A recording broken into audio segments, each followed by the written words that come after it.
This video is going to show you some simple ways to fold a pre-fold onto a baby. I'm using a size 2 pre-fold and folding it with a heavier section in the front.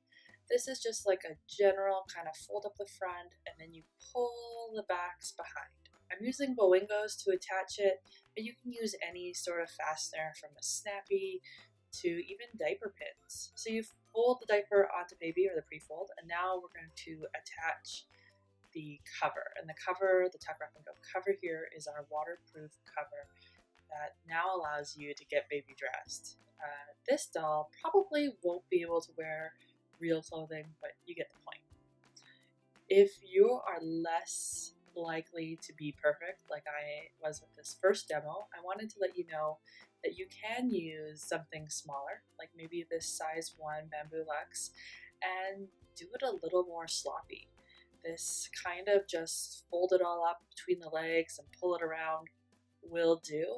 Depending on how much you want to roll in the sides will really kind of impact it. A trimmer, neater fold, especially with that roll that I just did, is more likely to keep in poop, but that's what the cover is also for. This baby, as you notice, probably needs a smaller rise adjusting.